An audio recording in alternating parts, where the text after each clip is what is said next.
మీరందరూ వచ్చి ఇలాగా మా ప్రోగ్రామ్ జయప్రదం చేస్తున్నారని దేవుడి నామని బట్టి మీ అందరికీ hand Praveen and brother Dubai నుంచి వచ్చిన మన శాంతినగర్ నుంచి వచ్చిన వీళ్ళంతా కూడా మనకి చిట్రాజ్ గారు, అలాగే ఆశాన్ ప్రశాంత్, హ్యాండ్ ప్రవీణ్ గారు, మేము మా ప్రోగ్రాంలో ఎలా నడపాలా ముందుకన్నప్పుడు దేవుడు మమ్మల్ని తీసుకుని వచ్చి మంచి పాటలు మా ముందు నడిపించి మా ప్రోగ్రాం ముందు సక్సెస్ఫుల్గా తీసుకెళ్తున్నారు.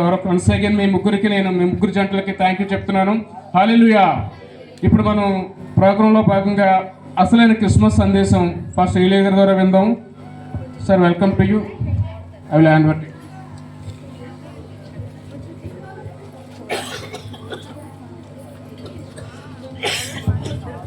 Praise the lord. హల్లెలూయా.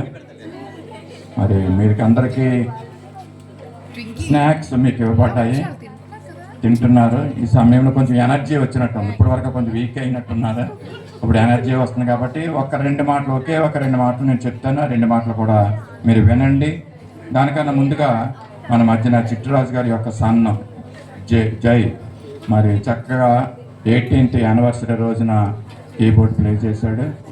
చక్కని ప్రాక్టీసెస్ కూడా వచ్చి చాలా బాగా పెర్ఫామ్ చేశాడు. దాని నిమిత్తమే ఆ అబ్బాయిని నేను అభినందిస్తూ ఎప్రిషియేట్ చేస్తూ సంఘం పక్షంగా వారి చిన్న బహుమతిని మరి జైకి ఇవ్వాలని మేము ఆశపడుతున్నాం. నౌ ఐ రిక్వెస్ట్ జై to come forward and take this a small gift of token.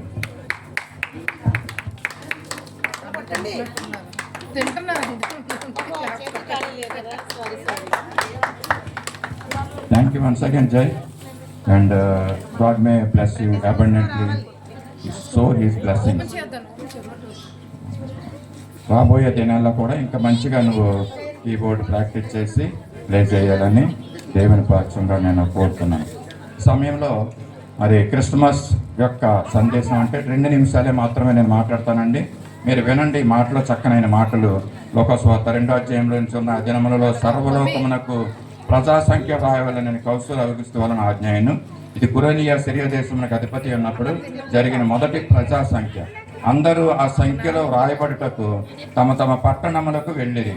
యేసేపు దావీదు వంశంలో గోత్రములను పుట్టినవాడు గనుక తనకు భార్యగా ప్రదానం చేయబడి గర్భవతి అయి ఉండిన మరియత కూడా ఆ సంఖ్యలో రాయబడుటకు గలియలోని నజరేతు నుండి యూదయలోని బెత్లెహేమని పడిన దావీదు ఊరికి వెళ్ళాను. వింటున్నారండి మాటలు? లేకపోతే క్లోజ్ చేసామంటే క్లోజ్ చేసేస్తాను. చక్కని మాటలు ఇవి. మరి మరియ తల్లి ప్రసవ దినాలు నిండుతుండగా వారు బెత్లెహేమ్ అనే ఊరికి వెళ్ళారండి. వాళ్ళు బెత్లెహేమ్ అనే ఊరికి వెళ్ళిన తర్వాత ఆమె ప్రసవ దినాలను నిండిన గనుక ఆమె తొలిచూలి కుమారుని కన్నదంట. అయితే ఈ తొలిచూలి కుమారుని ఎక్కడ కన్నది? మీకు ప్రశ్న ఇస్తాను కానీ మీ అటెన్షన్ ఇటువైపు రాదు అండి. మరియ తల్లి తొలిచూలు యేసు ప్రభుల వారిని ఎక్కడ కన్నది అంటే మీరు అందరు గట్టిగా చెప్పాలి, మీకు తెలిస్తే. బెత్లెహేములో అండి, బెత్లెహేములో పశువుల పాకలో. ఆయన మరియ తల్లి యేసుప్రభుల వారికి పశువుల పాకలో జన్మనివ్వలేదండి. మనందరిలో ఉన్న ఈ కొన్ని మాటలు మరి కరెక్ట్ చేయడానికనే నేను ఇక్కడ చెప్పడానికి వచ్చి ఉన్నాను. ఆమె పశువుల పాకలో మరి ప్రసవించిందని ఎక్కడా కూడా లేదు బైబిల్లో అండి. పశువుల తొట్టిలో పరుండ చేసింది.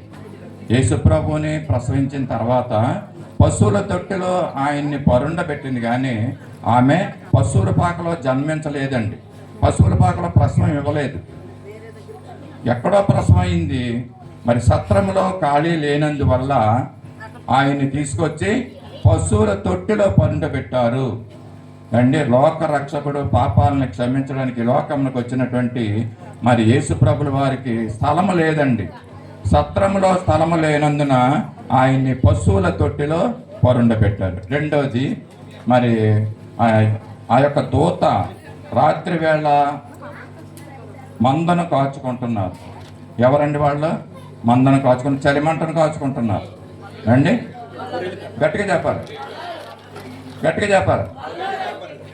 గొల్లలు అండి. చాలామంది ఏమంటారంటే గొర్రెలు కాసుకునే వాళ్ళని గొల్లలు అని అంటూ ఉంటారు. బైబిల్లో ఎక్కడ కూడా గొల్లలు అన్న మాట లేదండి. చాలా చక్కగా మనం చెప్పాలి ఈసారి నుంచి, గొర్రెల కాపరులు. గొర్రెలు కాసుకున్న వాళ్ళని గొర్రెలు కాపరు అనాలి, కానీ గొల్లలు అనకూడదు ఎక్కడ. 2 మాటలు కరెక్ట్ చేశాను మీకు. పశువుల పాకలో యేసుప్రభు వారు జన్మించలేదు. ఆయన ఎక్కడో జన్మించి ఆయన తీసుకొచ్చి సత్రముల స్థలం లేక పశువులు తొట్టిలో పరుండబెట్టారు. రెండోది, దోత గొర్రెల కాపరులకు కనిపించింది, గొల్లలకు కనపడలేదు. వాళ్ళు ఏం చేస్తున్నారంటే మందను కాచుకుంటున్నారు అండి. చాలామంది ఏం చేస్తారంటే ఒక చలిమంట వేసి గొల్లలకు డ్రామాలు వేస్తారు. ఇక్కడ చూస్తున్నాం కదా, నాటికలు వేసినప్పుడు ఒక మంట వేసి గొర్రెలకి మంటను కాచుకుంటున్నట్టుగా చూస్తూ ఉంటాం. కానీ బైబిల్లో ఏముందంటే మందను కాచుకుంటున్నారు అంటే గొర్రెలను కాస్తున్నారు అన్నమాట ఈ గొర్రెల కాపరులు అండి. ఇంకో మాట చూద్దాం. నేడు రక్షకుడు మీ కొరకు పుట్టి ఉన్నాడు, ఈయన ప్రభు అయిన యేసుక్రీస్తు అండి. మనము ప్రతి సంవత్సరం కూడా ఏమంటానంటే నేడు రక్షకుడు మీ కొరకు పుట్టి ఉన్నాడు అంటాం అండి. ఆ రోజు పుట్టలేదు దేవుడు. 2025 సంవత్సరాల క్రితము యేసు ప్రభులు వారు పుట్టి ఉన్నారు అండి. ఇది చూద్దాం. సర్వోన్నతమైన స్థలములలో దేవునికి మహిమయు ఆయనకి ఇష్టలైన మనుషులకు భూమి మీద సమాధానము కలుగునుగాక. 2 మాటలు మీకు తెలియజేశాను అండి. గొర్రెల కాపరులకి దేవుడు దూత కనిపించింది. రెండవదిగా మత్తయి సువార్త 2వ అధ్యాయంలో 2 మాటలు ఉన్నాయి. రాజైన హేరోదు దినములందు యూదయ దేశపు బెత్లెహేములో యేసు పుట్టిన వెంబట ఇదిగో తూర్పు దేశపు జ్ఞానులు యెరూషలేమునకు వచ్చి యూదుల రాజుగా పుట్టినవాడు ఎక్కడున్నాడు, తూర్పు దిక్కున మేము ఆయన నక్షత్రమును చూచి ఆయన పూజింపవచ్చితమనిది. వింటున్నారండి మాటలు? ఇంకొక మాట చెప్పి నేను క్లోజ్ చేసేస్తాను అంతే. జాగ్రత్తగా వినండి. ఇలాంటి మాటలు మీకు రాబోయే దినాల్లో చాలా అవసరం పడతాయి. మొన్న క్విజ్ పెట్టినప్పుడు బైబిల్ క్విజ్ పెట్టానండి. జాగ్రత్తగా వినండి. అబ్బి ప్లీజ్ డోంట్ డిస్టర్బ్ us. ఇక్కడ ఏం పెట్టానంటే తూర్పు దిక్కున మేము ఏం చూసామండి, నక్షత్రాన్ని చూసామని కొంతమంది రాశారు మన క్విజ్లో అండి. కొంతమంది చుక్కను చూసామని రాశారు. ఎవరికి కూడా మార్కులు ఇవ్వలేదు. నక్షత్రమును చూసినట్టుగా రాస్తే మేము ఎవరికి కూడా మార్కులు ఇవ్వలేదు. పూర్తిగా ఆయన నక్షత్రము అండి. ఈ నక్షత్రము ఈ తోక చుక్క అంటారు కదండి, సింపుల్గా చెప్పాలంటే ఆయన నక్షత్రం. ఇది యేసు ప్రభుల వారి కోసం పుట్టిన నక్షత్రం. అది అంతకుముందు లేదు, తర్వాత కనపడలేదు. ఆయన నక్షత్రం అండి ఇది. యేసు ప్రభుల వారి కొరకు ప్రత్యేకంగా ఉంచబడిన నక్షత్రం. లాస్ట్గా 3వ మాట నేను చెప్పి ముగించేస్తాను. చాలామంది మనం ఏమనుకుంటామంటే ఈ జ్ఞానులకి ఈ నక్షత్రం కనిపించిందండి కదా. చాలామంది అయితే ఇంకా కన్ఫ్యూజన్గా ఉంటారు. గొర్రెల కాపరికి, గొల్లోళ్ళకి, అలాగే ఈ జ్ఞానులకు కూడా నక్షత్రం కనిపించిందేమో అని మెసప్ అయిపోయి ఉంటారు జనం కొంతమంది. కానీ గొర్రెల కాపరికి ఏం కనిపించిందంటే దేవదూత కనిపించి మాట్లాడింది. ఈ యొక్క జ్ఞానులకి నక్షత్రంను పెట్టాడు దేవుడు. ఆయన నక్షత్రం ఉంది అక్కడ. ఆ నక్షత్రం అంటే ఈ జ్ఞానులు ఇంతకుముందు నుంచి ఆ యొక్క శాస్త్రాలను ఎదుగుతున్నారంట. లోక రక్షకుడు పుట్టబోతున్నాడు, ఆ లోక రక్షకుడు పుట్టినప్పుడు ఒక నక్షత్రం పుడుతుంది అని శాస్త్రాల్లో ఉందంటండి. జ్ఞానులు చెప్పిన శాస్త్రాల్లో, చూసిన శాస్త్రాల్లో. మరి అయితే ఈ నక్షత్రం వాళ్ళకి కనిపించిందంట జ్ఞానులకి. నక్షత్రం కనపడగానే వాళ్ళు ఏమనుకున్నారంటే ఎస్, లోకరక్షకుడు ఒక ఆయన పుట్టాడు. అయితే ఎక్కడ పుట్టాడని నేను ఎతకడానికి వెళ్ళేటప్పుడు ఈ నక్షత్రము వీళ్ళని తీసుకెళ్ళిందంట. జ్ఞానుల్ని ఈ నక్షత్రం నడిపించిందండి. నడిపించుకుంటూ వెళ్ళినప్పుడు ఈ జ్ఞానులకు చాలా జ్ఞానం ఉంటారు కదండి. ఆ నక్షత్రం ఎంతవరకు నడిపించుకెళ్ళిందంటే ఏ రోజు రాజు దగ్గర వరకు కూడా తీసుకెళ్ళిందంట. ఏ రోజు రాజు దగ్గర తీసుకెళ్ళిన తర్వాత ఆ యొక్క రాజు గృహాన్ని ఈ జ్ఞానులు చూశారంట. చూసినప్పుడు వీళ్ళు ఓహో ఇదిగో ఏ రోజు రాజు భవనం కాదు ఇది, ఒకవేళ రాజకుమారుడు పుట్టుంటే ఈ రాజగృహంలోనే పుట్టుంటాడు బహుశా, కనుక ఈ రాజగృహంలోకి వెళ్దామని లోపలికి వెళ్ళారంటండి. ఈ నక్షత్రం అయితే అక్కడ ఆగలేదంటండి. ఒకటి గమనించండి మీరు. ఈ నక్షత్రము ఈ జ్ఞానుల్ని ఏదైతే నడిపిస్తుందో నక్షత్రము, అక్కడ ఏ రోజు రాజు ఇంటి మీద ఇది ఆగలేదంట నక్షత్రం. అది ముందుకు నడుచుకుని వెళ్తుందంటండి. వింటున్నారండి మాటలు? ముందుకు నడుచుకుని వెళ్తుంటే ఈ జ్ఞానులు ఏం చేశారంటే అంతవరకు నక్షత్రాన్ని ఫాలో అయిన వాళ్ళు ఏ రోజు రాజు గృహాన్ని చూసి ఆ రాజగృహంలోకి వెళ్ళారంటండి. అండి దేని గురించి చెప్తున్నానంటే ఈ మాట మనం కూడా ఇలాగే ఉంటాం. నక్షత్రాన్ని చూసుకుంటూ వాళ్ళు వెళ్ళారు జ్ఞానులు. ఏ రోజు రాజగృహాన్ని చూసిన తర్వాత నక్షత్రాన్ని మర్చిపోయారు. ఇది ఎవరి నక్షత్రం అండి? ఇది ఆయన నక్షత్రం, యేసయ్య నక్షత్రాన్ని. ఏ రోజు రాజగృహం చూసిన తర్వాత నక్షత్రాన్ని మర్చిపోయారు. వాళ్ళు గృహంలోకి వెళ్ళిపోయారు. ఈ నక్షత్రం ముందుకు వెళ్ళిపోయింది. చూసుకుంటున్నది నక్షత్రం వీళ్ళు వస్తారమ్మో జ్ఞానులని, కానీ వీళ్ళు రావట్లేదు. ఏ రోజు రాజు ఇంట్లోకి వెళ్ళిపోయారు వీళ్ళు. తర్వాత సందర్భం మీకు అందరికీ తెలుసు. ఏ రోజు తర్వాత దగ్గరికి వెళ్ళిన తర్వాత రాజు ఏం చెప్పాడు, వీళ్ళేం చెప్పారు, ఎక్కడికి వెళ్ళారని. వీళ్ళు బయటకు వచ్చి చూసుకున్నారంట.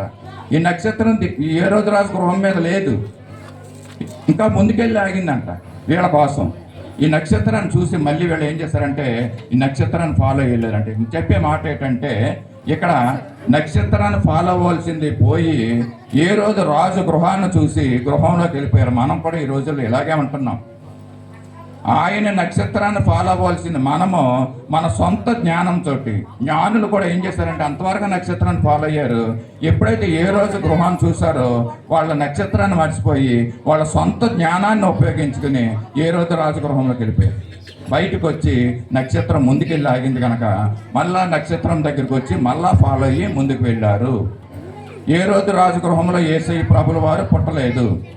ముందుకు వెళ్ళి పశువుల శాఖలో వాళ్ళ నక్షత్రం అక్కడికి తీసుకెళ్ళింది. అక్కడ ఆగి మరి జ్ఞానులు ముందుకు వెళ్ళి మిగతా సందర్భంతో మీకు తెలుసు. గోళమయు సాంబ్రాణి అన్నీ కూడా అక్కడ యేసు ప్రభుల వారికి అర్పించిన విధానం. నేర్చుకోవాల్సింది, తెలుసుకోవాల్సింది ఏంటంటే నక్షత్రాన్ని జ్ఞానులు ఎంతవరకు ఫాలో అయ్యారంటే ఏ రోజు రాజు గృహం వరకు ఫాలో అయ్యారు, తర్వాత నక్షత్రాన్ని వదిలేశారు వీళ్ళు. మనం కూడా ఇలాగే ఉంటాం. లోక పరిస్థితుల్ని మరి ఎప్పుడైతే పెద్ద భవంతులను చూస్తున్నామో, పెద్దవారిని చూస్తున్నామో, పెద్ద డబ్బును చూస్తున్నామో ఆయన నక్షత్రాన్ని మనము మర్చిపోతూ ఉంటున్నాం. కనుక ఈ సాయంకాల సమయంలో తెలియజేయబడిన మాటలు ఏంటంటే ఆయన నక్షత్రాన్ని మనము ఫాలో అవ్వాలి. క్రిస్మస్ సందేశాలు అనేకం ఉంటాయండి. నక్షత్రాల గురించి, గొర్రెల కాపర్ల గురించి అండి, జ్ఞానుల గురించి, ఇంకా అనేకమైన బోళము సాంబ్రాణి గురించి, ఇవన్నిటి గురించి కూడా మరి ప్రసంగాలు ఉన్నాయి. అయితే నేను ఇప్పుడు చెప్పింది ఆయన నక్షత్రం గురించి. గొర్రెల కాపరులు మరి ఆ యొక్క దూత చెప్పిన మాటలు విన్నారండి. దేవుడి కొద్ది మాటలు మన వెనుకడుకులో ఆశీర్వాదకరంగా చేయనుగాక. ఆమేన్. నెక్స్ట్ కార్యక్రమం సమయం వృధా చేయకోకుండా రండి.